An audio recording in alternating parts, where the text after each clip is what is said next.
right. Hello again. This is Ben Hitchcock Cross talking to you today. We are on the counts of the Whitefish Bay civil complaint here against the Whitefish Bay School District and various administrators. We've got a 5-part series here. I'm going to skip all the introduction here because we're not going to get into the facts on this one. We're going to get straight. Should I even skip the colorful story? Jeez, that's what I just spent the last 10 minutes thinking of.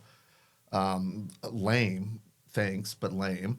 But okay, if that's what you want. And we'll just law nerd it up and get right to it. All right, this is one of my favorite sections of any complaint. I'm in a complaint writing process at the moment, and I guess we'll just do some pro tips here. As you know, I'm a pretty interactive attorney is my style here. So I try to give advice, at least for pro se people doing that themselves and sort of hybrid, and I'm thinking about it through that lens, meaning an attorney and a client who's working together. But the first thing that I do when I get a right to sue is I schedule a meeting with that client as soon as possible, days, hopefully just a couple days. At that point, we have a meeting, and the first thing that we do is schedule from the date of the letter itself. There's a trick, okay? The actual deadline for your 90-day right to sue is when you received the letter, okay? Great. Now you're like, hey, Ben, that's a fact opportunity. I can say I got it 20 days later. Yeah, not so fast. There are decisions that say it's assumed that you've got it within 3 to 4 days. That's what it is around me anyway. More or less, it's 3 to 4 days. I don't like more or less with an absolute 100% drop dead deadline. There's no extensions, modifications, excuses, or nothing. It's got to be filed. So we're going to get back on these counts here. I'm sorry, but I like to have this meeting where we go through and we talk about basically 30 days, 30 days, 30 days. First 30 days, we're verifying facts. Second 30 days, we're going to get into the counts. Last 30 days, we're writing. That's more or less the plan. That's what I'm going through here.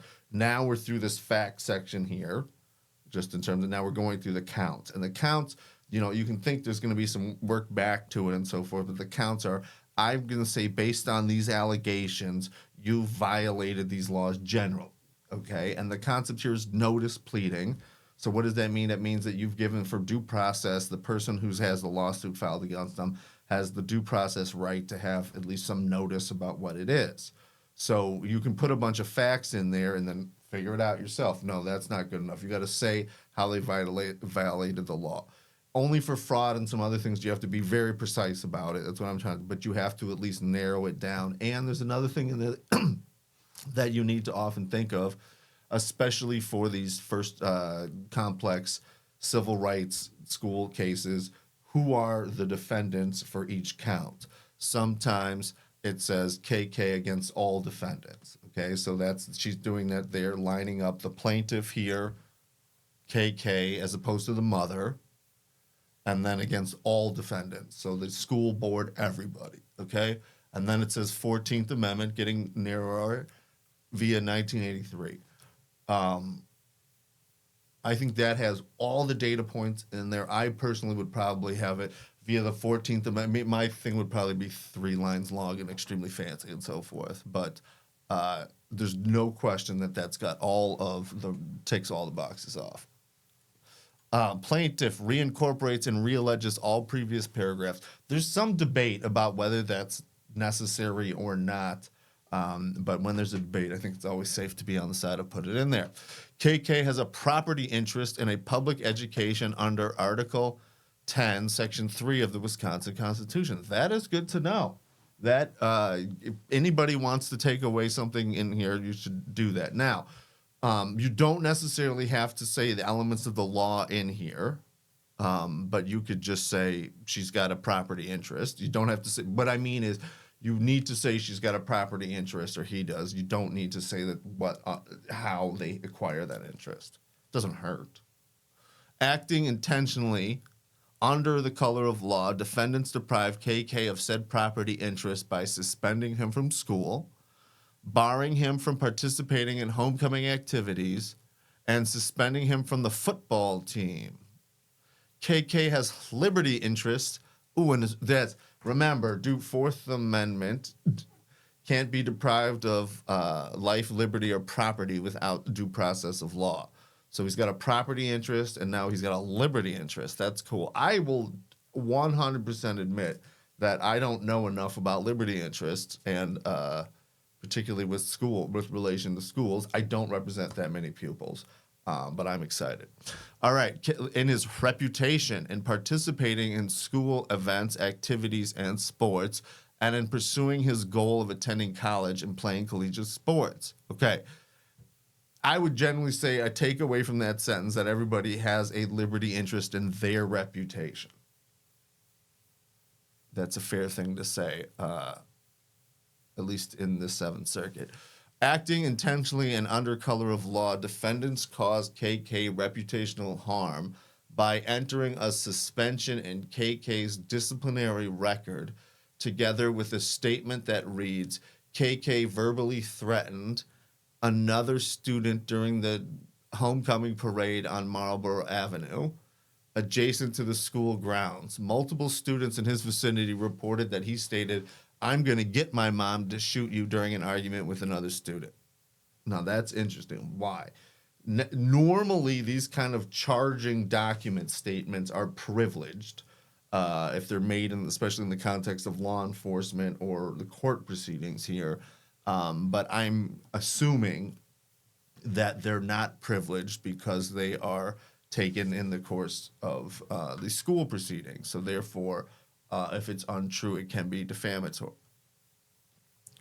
The suspension on KK's disciplinary record caused a change in his legal status as it resulted in his exclusion from 3 days of school and a football game, and leaves a permanent mark on his high school disciplinary record. All right. I always wonder about, that's something my mother always told me, middle school, everything before high school is just sort of goofing around preparation, but high school is your permanent record. And I guess I need to ask more principals. It's because I don't get very many high school principals. But when I do, I'm going to ask, because it's something I'm always fascinated about is permanent record. Okay. Being labeled as having made a threat involving shooting is deeply damaging to a young person's reputation. Yeah, I guess I would say beyond that. I'm saying I know that there's a permanent record at Whitefish Bay and pretty much every school, I assume, that goes something like, did you hear what so-and-so did?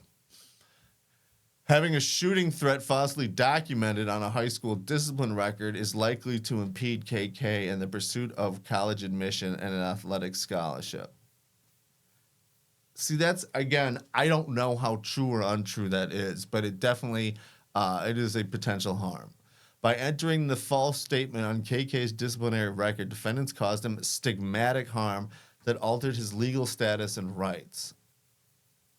See, and I guess another thing that I'm saying is just from a stylistically, I wonder if they can't just say he was harmed. Whoa. A student facing suspension has a clearly established right to an oral written notice of the charges against him, and if he denies them, an explanation of the evidence that the authorities have an opportunity to tell his side of the story. This I don't usually put in a case citation of the law in there, because remember, this is fact pleading and we're just trying to do the elements. But this is also, a complaint is also a message, and there's certainly no rule against it. But I think we can safely say that paragraph 238 is not evidence. Not that anything else is evidence, but it's not. And if I was answering that paragraph, I would say that I don't have the capacity to answer it, and the Goss v. Lopez speaks for itself. In some suspension cases involving a dispute about facts and argument about cause and effect, a student is entitled to additional process, which may include cross-examination and counsel to ensure a reasonable fact-finding and prevent erroneous deprivation. Wow, did you know that? At least the disciplinarian will be alerted to the existence of disputes about facts and arguments about the causes of effect.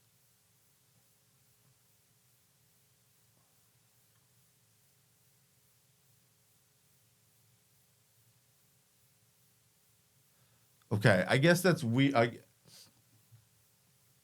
guess we kind of understand that, but if there's no real dispute, then there's no real reason to have. But I did not know that you may even get up to, well, I guess because it's a, well, if it's a, huh. I didn't know that. What do you think about that? In some suspension cases involving dispute about facts and arguments about cause and effect, meaning who's responsible for, who did it, I was just standing there and the lamp broke, right? Okay. To ensure reasonable fact-finding and to prevent erroneous deprivation of their rights, at least the disciplinarian will be alerted to the existence about, okay, without that, he may then determine to summon the accuser, permit cross-examine, and allow the student to present his own witnesses. In more difficult cases, he may permit counsel. Now I understand. That means nothing because it's true, but that right means nothing because in the 50 years that have elapsed, the administrators have figured out that all they have to do is just not allow that, and then they're fine. Further due process requires that student officials responsible for deciding whether to suspend a student from school be impartial. Oh, that is, we're going to put that in our... we're going to put that in our little notebook, don't you think? For later, because that is maybe something of use. All right, lifelong learners. Due process requires a school to provide a fundamentally fair procedures before suspending a student. Wow. That's true. Due process, generally speaking, requires fundamental fairness. It doesn't require that you win or you lose or your preference or all sorts of other things, but fundamental fairness. And fundamental is the key word to take away from there. And one of that things means is an unbiased decision maker. When you hear fundamental fairness, unbiased decision maker, that's what's happening there.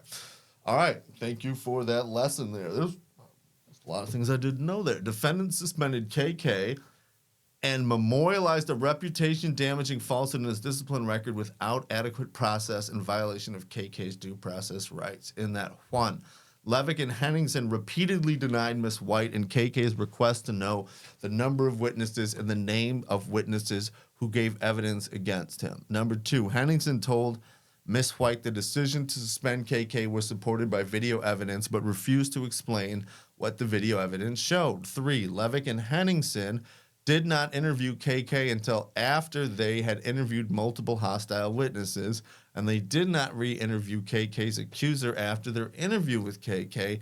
Revealed significant dispute about facts and cause and effect. That's hell. I mean, okay, I think now we're seeing some reason why we had some law sites there. I mean, yes, it's argument, but it also helps explain what the elements are. You don't have to, but I think it was helpful here. Now, both Lemke and Thomsen declined to consider the relevant, reliable evidence Ms. White had provided without identifying a valid reason for excluding the evidence. And five, the school board imposed a needless and irrational burden on KK's ability to clearly present his case by forbidding him, Ms. White, and their counsel from referencing administrators and other students by names. That's what you call layering. So you got the low-level administrators for their bad, we'll say biased, to be correct, investigation. You've got the upper letter for both their ratification of, but also for declining to take in new information. I think that's really the key point here. Biased information and then like purposeful ignorance. Deliberate indifference. Gotcha. All right. And they're from referring to admit, yes. Further defendants violated KK's due process rights by acting to deprive him of liberty and property based on bias and self-interest. I have no idea why that's a factor or not. I don't know. Meaning I don't know. I didn't look up the elements here, but I'm surprised that being biased or having self-interest is any way material to violating someone's civil rights. Defendant Levek showed bias when she made, I'm guessing it is, judgments about the credibility of allegations against KK based on negative generalizations about his neighborhood and family. Oh.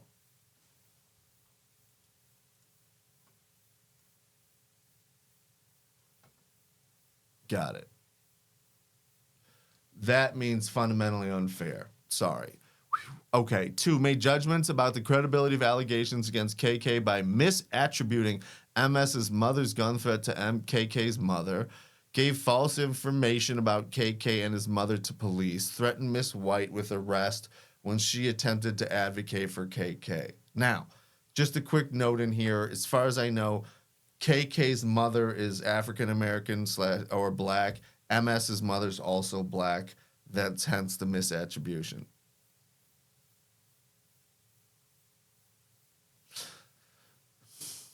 Defendant Thomsen showed bias when he heard KK's appeal despite having been closely involved in the decisions that gave rise to KK's underlying discrimination claim, and 2, ended the December 11th meeting with Miss White by saying he had tremendous faith in his team members, that is, Levek and Henningsen, despite Miss White having just presented extensive evidence of their misconduct, suggesting that a decision in favor of his team member was predetermined. I would say bias here. That's the only thing I would change, and said evidence of their bias and self-interest.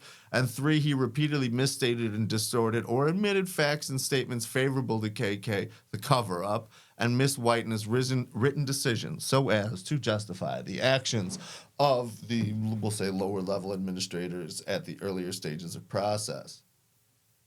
Thomsen's factual distortions and admissions include the following. Mr. Lemke's November 15th written decision states that Levek and Henningsen interviewed 3 students who corroborated the allegations against KK and 2 who did not see or hear anything of the concern. I'm getting a little concerned here, just that we're getting too specific. We're going way beyond notice, but I think we're all going to understand what they mean. Thomsen changed the fact in his decision with no explanation, saying that all 5 witnesses gave corroborating statements to Levek. Thomsen's distortion, that's pretty generous, makes Levek's disciplinary decisions about KK appear more decisive than they are. All right, Miss White explained during the December meeting that during a conversation with a police officer on September 9th, she had tried to make the point that Miss Levek was taking significant adverse actions against KK based only on allegations by saying, as a rhetorical example, what if I said that Ms. Levek had threatened to shoot me? Oh, and asking whether the police would take adverse action against Miss Levek based only on that unsupported allegation. Dr. Thomsen's discrimination determined includes extensive discussions of the police report's distorted representations of that interaction. Distortions that play into a racist, angry black woman stereotype and reflections clear bias on the part of the officer, but does not include any acknowledgement or discussion of why Miss White's explanation of that event. Okay. I get it. What I want to say is 2 things on that. I think distortions I like the D's, but distortions I think is unfortunate here because I think we're really talking about misrepresentations. And I'm all for, collegiate language here, but I think it doesn't the word distortion just doesn't match up with what we're saying that he did. He's not really distorting things, meaning sort of, I guess, changing how they appear. Now I'm thinking it's a metamorphic aspect to this word. Oh my God. Since when did dictionary web pages break the internet? But I guess since always. How else do you monetize the definitions of words? Yeah, I mean, I get the twist. I just like misrepresent better, and I get it. I get it. I just feel like I get it. Maybe that's being picayune. I don't know. So this is saying, look, he's put forth a discrimination determination that really was one-sided and put forth and focused on, the bad things that she did and didn't, give any countervailing evidence. Now, is that bias? Is that misrepresentation? Is that defamation? Is that a discretionary use of a administrator's ability to write a report? That's a good question here. I think that's what will have to be determined. During the January 4th meeting, Dr. Thomsen asked KK about the meaning of RL's insult that KK's hair looked like an unpicked carrot. He asked him about the meaning of it? Because it's like worse if it's racial? Why isn't, what? KK how does he not? I just don't even get what the motive of the question is, what he would hope to learn, and what he wouldn't have already known before. That he thought it related to him having a pick his hair out. Okay, is it for natural African harassment decision? Ome's case that RL statement picking his hair out. Thompson's omission makes Henningsen's finding that RL's conduct was not bullying or harassment appear more justified than it was.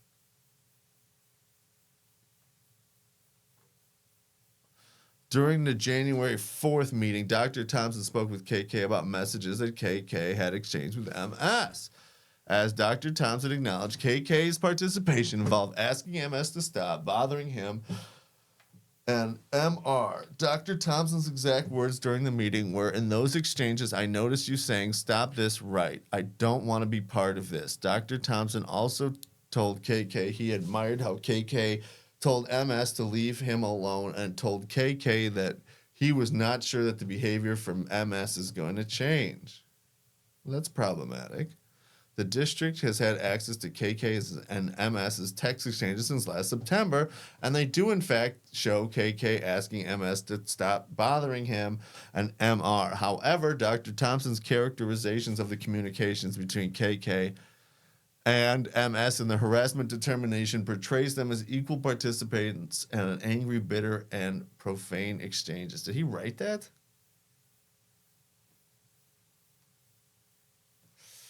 This is I don't like defamation by implication. I don't. I mean, I get it why it can be a thing, but I think that it can also be taken too far here. And it's what I also don't like about it is I just hate to rely on that kind of finding.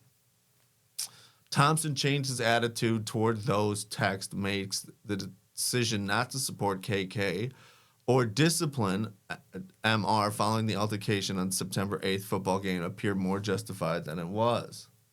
Cover-up. Okay. During the January 4th meeting, KK explained that MS had another girl, D, makes jokes about him, calling him stinky. The harassment determination wrongly treats that the other girl's insight as a separate incident and does not acknowledge they were instigated by MS. The defendant's violation of KK's due process rights caused KK harm, including loss of education opportunity, reputational harm, and emotional distress. Defendant's biased attitude towards KK and the refusal to provide any information about the allegations against him have caused KK to lose trust in his school leaders. He feels that they do not value or respect him and fears that they will be disproportionately punished if he gets into any kind of trouble. That seems about right. Defendant's actions caused KK harm for which he is entitled to compensatory damages, yada yada, and fees. Further, in order to prevent future harm arising out of the documentation of the suspension and shooting threat on KK's high school record, KK is entitled to an injunction ordering the district to expunge the suspension and shooting threat on KK's record, the actions of defendants Levek, Henningsen, and Thomsen were malicious, intentional, and evinced reckless disregard for KK's rights and therefore justify an award of punitive damages. Holy cow, we are in 25 minutes and we're just in count one. I'm going to add one little piece here. If I would not have written this like this, it's probably better than what I would have written it. What I am going to say is how I would have done this is like this. I would have said, Googled school district parentheses I'm thinking I'm in another search engine, defamation, news, and I would have found 10 different news articles that had such a thing, reference to a federal complaint in there. Right? I would have gone to all of the federal complaints. If they had press releases or whatever, I would have got them on Pace or whatever I got to do, get them. And I would have read those complaints, and I probably would have shamelessly copied about 2/3 of them. Okay? Especially if I find a case, a headline that says, so-and-so settles, I'm going to that complaint. And I think we've talked about that before here. I would also say, me personally, I probably would have written this section about 6 paragraphs, maybe 8. But I don't think you may be shooting yourself in the foot by giving so much detailed information. Might expose you. And we all know that she did her homework, and we all know that she knows what's going on here. The point is that you are set in stone, or at least black and white, as it were. All right. Awesome. I really do appreciate you sticking with us here. Let's rock and roll. Thanks for sticking with us. We'll keep you informed.